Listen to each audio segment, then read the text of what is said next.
Hi എല്ലാവർക്കും നമസ്കാരം. പുതിയൊരു വീഡിയോയിലേക്ക് എല്ലാവർക്കും സ്വാഗതം. ഇന്നത്തെ റെസിപ്പി വളരെ വ്യത്യസ്തമായിട്ട് മീൻ വെച്ച് തയ്യാറാക്കിയെടുക്കാൻ പറ്റുന്ന ഒരു റെസിപ്പിയാണ് മീൻ പൊടിമാസ്. അപ്പോൾ നമ്മൾ സാധാരണ മീൻ വെച്ച് മീൻ കറി, മീൻ വറുത്തൊക്കെയാണ് തയ്യാറാക്കുന്നത്. അപ്പോൾ അതിൽ നിന്നൊക്കെ വ്യത്യസ്തമായിട്ട് വളരെ എളുപ്പത്തിലും ടേസ്റ്റി ആയിട്ടും തയ്യാറാക്കിയെടുക്കാൻ പറ്റിയ റെസിപ്പിയാണ് മീൻ പൊടിമാസ്. അപ്പോൾ ചോറിൻ്റെ കൂടെ ഒക്കെ കഴിക്കാൻ വളരെ ടേസ്റ്റിയാണ്. അപ്പോൾ എങ്ങനെയാണ് തയ്യാറാക്കുന്നതെന്ന് നോക്കാം. അതിനുവേണ്ടി ഞാനിവിടെ 1/4 കിലോ മുള്ളോട് കൂടിയിട്ടുള്ള മീനാണ് എടുത്തിരിക്കുന്നത്. അപ്പോൾ നമുക്ക് ഈ ഒരു റെസിപ്പിക്ക് ഏത് മീൻ വേണമെങ്കിലും എടുക്കാം. പിന്നെ ഒത്തിരി ചെറിയ മീൻ എടുക്കാതിരിക്കുന്നതാണ് നല്ലത്. അതുപോലെ തന്നെ മുള്ളില്ലാതെ ഫിലേ പോലെ കിട്ടുന്ന മീൻ ആണെങ്കിൽ കുറച്ചുകൂടി ഈസി ആയിരിക്കും ഈ ഒരു റെസിപ്പി ചെയ്യാൻ. ഇനി ഈ മീനിൻ്റെ കഷ്ണങ്ങൾ നമുക്കൊരു പാത്രത്തിലേക്ക് മാറ്റിയിട്ട് ഇതൊന്ന് നന്നായിട്ട് കുക്ക് ചെയ്തെടുക്കണം. അതിനായിട്ട് മീനിൻ്റെ കഷ്ണങ്ങളെല്ലാം വേറൊരു കടായിലേക്ക് മാറ്റി കൊടുക്കാം. അതിനുശേഷം ഇതിൻ്റെ അതിലേക്ക് ഒരു 1/4 ടീസ്പൂൺ മഞ്ഞൾപ്പൊടിയും 1/2 ടീസ്പൂൺ ഉപ്പും 1 കപ്പ് വെള്ളം കൂടെ ഒഴിച്ചു കൊടുക്കാം. അപ്പോൾ മീനൊക്കെ വളരെ പെട്ടെന്ന് തന്നെ വേവും. അതുകൊണ്ട് തന്നെ ഒത്തിരി വെള്ളത്തിൻ്റെ ആവശ്യമൊന്നുമില്ല. വെള്ളം ഒഴിച്ചു കൊടുത്തതിന് ശേഷം നന്നായിട്ടൊന്നുകൂടെ മിക്സ് ചെയ്തെടുക്കാം. അതിനുശേഷം ഈ മീൻ നന്നായിട്ട് വേവിച്ചെടുക്കണം. ഇത് അടച്ചു വെച്ചൊരു 5 മിനിറ്റ് നന്നായിട്ട് കുക്ക് ചെയ്തെടുക്കാം. അപ്പോൾ 5 മിനിറ്റ് കഴിഞ്ഞിട്ടുണ്ട്. മീനൊക്കെ നന്നായി വെന്തിട്ടുണ്ട്. തീ ഓഫ് ചെയ്തതിന് ശേഷം മീനിൻ്റെ കഷ്ണങ്ങൾ വേറൊരു പാത്രത്തിലേക്ക് മാറ്റി കൊടുക്കാം. അപ്പോൾ എല്ലാ മീനിൻ്റെ കഷ്ണങ്ങളും വേറൊരു പാത്രത്തിൽ മാറ്റിയിട്ടുണ്ട്. ഇനി നമ്മൾ ഈ വേവിച്ചെടുത്ത മീനിൻ്റെ മുള്ളൊക്കെ മാറ്റിയിട്ട് ഇതിൻ്റെ മാംസം മാത്രമായിട്ട് എടുക്കണം. അപ്പോൾ നമുക്ക് ഈ ഒരു റെസിപ്പിക്ക് ഒത്തിരി മുള്ളില്ലാത്ത മീൻ എടുക്കുന്നതായിരിക്കും ഈസി ആയിട്ട് നമുക്ക് അതിൻ്റെ മാംസമൊക്കെ എടുക്കാൻ പറ്റുന്നത്. ഞാൻ ഇതുപോലെ ചെറിയ ചെറിയ പീസുകളൊക്കെ ആയിട്ടാണ് എടുക്കുന്നത്. അപ്പോൾ അതിൻ്റെ അകത്തിൽ തൊലിയൊക്കെ ഉണ്ടെങ്കിൽ അതൊക്കെ കളഞ്ഞിട്ട് വേണം എടുക്കാൻ. തൊലിയും മുള്ളും ഒക്കെ മാറ്റിയിട്ട് എടുക്കാം. അപ്പോൾ നമുക്ക് മുള്ളില്ലാതെ കിട്ടുന്ന ഫിലെയൊക്കെ ആണെങ്കിൽ കുറച്ചുകൂടി ഈസി ആയിരിക്കും. അപ്പോൾ ഞാൻ മീനിൻ്റെ എല്ലാം മുള്ളൊക്കെ മാറ്റി എടുത്തിട്ടുണ്ട്. ഇനി ഒരു പാൻ വെച്ച് ചൂടായി വരുമ്പോൾ അതിലേക്ക് 1.5 ടേബിൾ സ്പൂൺ വെളിച്ചെണ്ണയാണ് ഒഴിച്ചു കൊടുക്കുന്നത്. വെളിച്ചെണ്ണ നന്നായിട്ടൊന്ന് ചൂടായി വരുമ്പോൾ അതിലേക്ക് 1/2 ടീസ്പൂൺ കടുകിട്ട് കൊടുക്കാം. കടുകിട്ട് നന്നായിട്ടൊന്ന് പൊട്ടി വരുമ്പോൾ ഇതിലേക്ക് 1 ടീസ്പൂൺ വെളുത്തുള്ളി അരിഞ്ഞതും 1 ടീസ്പൂൺ ഇഞ്ചി അരിഞ്ഞതും കൂടെ ചേർത്ത് കൊടുക്കാം.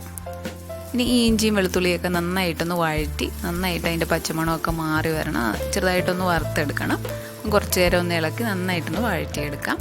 ഇപ്പം ഇഞ്ചിയും വെളുത്തുള്ളിയൊക്കെ നന്നായിട്ട് വഴറ്റിയെടുത്തിട്ടുണ്ട്. ഇനി ഇതിൻ്റെ അകത്തിലേക്ക് 2 മീഡിയം സൈസ് സവാള ചെറുതായിട്ട് അരിഞ്ഞതാണ് ചേർത്ത് കൊടുക്കുന്നത്. അതിൻ്റെ കൂടെ തന്നെ 2 പച്ചമുളകും കുറച്ച് കറിവേപ്പിലയും 1/4 ടീസ്പൂൺ ഉപ്പും കൂടെ ചേർത്ത് കൊടുക്കാം. അപ്പോൾ നമ്മൾ മീനിൻ്റെ അകത്തിലേക്ക് നേരത്തെ ഉപ്പ് ചേർത്താണ്. അപ്പം ഇനി ഉപ്പും കൂടെ ചേർത്തതിന് ശേഷം ഈ സവാള നന്നായിട്ട് വഴറ്റിയെടുക്കണം. അപ്പോൾ ഈ ഒരു റെസിപ്പിക്ക് സവാള നന്നായിട്ട് ഒരു ഗോൾഡൻ ബ്രൗൺ കളറാകുന്നിട വരെ നന്നായിട്ട് വഴറ്റിയെടുക്കണം. ഇപ്പോൾ സവാളയൊക്കെ നല്ലൊരു ബ്രൗൺ കളറായിട്ടുണ്ട്. ഇനി തീ ലോ ഫ്ലെയിമിലേക്ക് ആക്കിയിട്ട് ഇതിൻ്റെ അകത്തിലേക്ക് പൊടികളൊക്കെ ചേർത്ത് കൊടുക്കാം. ആദ്യം ചേർത്ത് കൊടുക്കുന്നത് 1 ടീസ്പൂൺ മുളക് പൊടിയാണ്. അപ്പോൾ എരിയൊക്കെ അനുസരിച്ച് ചേർത്ത് കൊടുക്കുക. അതിനുശേഷം 1/2 ടീസ്പൂൺ മല്ലിപ്പൊടിയും 1/2 ടീസ്പൂൺ പെരിഞ്ജീരകത്തിൻ്റെ പൊടി, 3/4 ടീസ്പൂൺ കുരുമുളക് പൊടി, 1 ടീസ്പൂൺ വരെ കുരുമുളക് പൊടി ചേർത്ത് കൊടുക്കാം. 1/4 ടീസ്പൂൺ മഞ്ഞൾപ്പൊടി. ഇതെല്ലാം കൂടെ ചേർത്തിട്ട് നന്നായിട്ട് ഈ പൊടികളുടെയൊക്കെ പച്ചമണം മാറാൻ വേണ്ടി ഒരു 10-15 സെക്കൻഡ് നന്നായിട്ടൊന്ന് ഇളക്കി കൊടുക്കാം. പൊടികളുടെ പച്ചമണമൊക്കെ മാറി വരുമ്പോൾ ഇതിനകത്തിലേക്ക് നമ്മൾ വേവിച്ച് വെച്ചിരിക്കുന്ന മീനും കൂടെ ചേർത്ത് കൊടുക്കാം. അപ്പോൾ ഈ മീൻ ചേർത്തതിന് ശേഷം നന്നായിട്ടൊന്ന് മിക്സ് ചെയ്തെടുക്കാം. അപ്പോൾ നമ്മൾ ഇത്രയും കുറച്ച് വലിയ പീസുകളൊക്കെയാണ് ഇട്ടിരിക്കുന്നത്. അപ്പോൾ നമ്മൾ കുറച്ച് നേരമൊക്കെ ഇളക്കുമ്പോൾ കുറച്ചുകൂടെയൊക്കെ ഇതിൻ്റെ പീസുകളൊക്കെ കുറച്ചുകൂടെ ചെറുതാവും. മീൻ ചേർത്ത് മിക്സ് ചെയ്തതിന് ശേഷം ഇതിൻ്റെ അകത്തിലേക്ക് ഒരു പകുതി നാരങ്ങയുടെ നീരും കൂടെ ഒഴിച്ചതിന് ശേഷം വീണ്ടും നന്നായിട്ടൊന്നുകൂടെ മിക്സ് ചെയ്തെടുക്കാം. അപ്പോൾ ഈ ഒരു മീൻ പൊടിമാസിന് നമ്മൾ ഇടയ്ക്കിടയ്ക്ക് ഇളക്കി എല്ലാ സൈഡും നന്നായിട്ടൊന്ന് മൂപ്പിച്ചെടുക്കണം. അപ്പോൾ നമുക്ക് എത്രയാണോ ഡ്രൈ ആയിട്ട് വേണ്ടത് അതനുസരിച്ച് നന്നായിട്ട് ഇളക്കി ഡ്രൈ ആക്കി എടുക്കുക. ഇനി നമുക്ക് ഇതിൻ്റെ അകത്തിലേക്ക് കുറച്ച് കറിവേപ്പിലയും കൂടെ ചേർത്തതിന് ശേഷം ഒന്നുകൂടെ മിക്സ് ചെയ്തെടുക്കാം. അപ്പോൾ നമ്മൾ ഇതിൻ്റെ അകത്തിലേക്ക് ഉപ്പൊക്കെ നോക്കിയിട്ട് വേണമെന്നുണ്ടെങ്കിൽ ചേർത്ത് കൊടുക്കുക. അപ്പോൾ നമ്മൾ 2 പ്രാവശ്യമായിട്ട് ഉപ്പ് ഇതിൻ്റെ അകത്തിലേക്ക് ചേർത്ത് കൊടുത്തതാണ്. അപ്പം ഇടയ്ക്കിടയ്ക്ക് ഇളക്കി നന്നായിട്ട് ഡ്രൈ ആക്കി എടുക്കുക. അപ്പോൾ നമുക്ക് ഇതിൻ്റെ അകത്തിലേക്ക് കൂടുതലൊക്കെ എണ്ണ വേണമെന്നുണ്ടെങ്കിൽ ഒഴിച്ചു കൊടുത്തിട്ട് ഇത് ഫ്രൈ ചെയ്തെടുക്കാവുന്നതാണ്. ഇതിപ്പോൾ മീനിൻ്റെ എല്ലാ സൈഡും നന്നായിട്ടൊന്ന് ഫ്രൈ ആയി വന്നിട്ടുണ്ട്. അങ്ങനെ വളരെ ടേസ്റ്റി ആയിട്ടുള്ള എളുപ്പത്തിൽ തയ്യാറാക്കിയെടുക്കാവുന്ന മീൻ പൊടിമാസ് റെഡിയായി.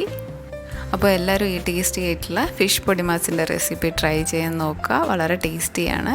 അപ്പോൾ ചോറിൻ്റെ കൂടെയൊക്കെ കഴിക്കാൻ വളരെ ടേസ്റ്റിയാണ്. അപ്പോൾ എല്ലാവരും ട്രൈ ചെയ്ത് നോക്കുക. അപ്പോൾ നിങ്ങൾ ട്രൈ ചെയ്ത് നോക്കിയിട്ട് നിങ്ങളുടെ ഫീഡ്ബാക്ക്സ് കമൻസിലൂടെ അറിയിക്കുക. പുതിയൊരു നല്ല റെസിപ്പി ആയിട്ട് കാണാം. താങ്ക്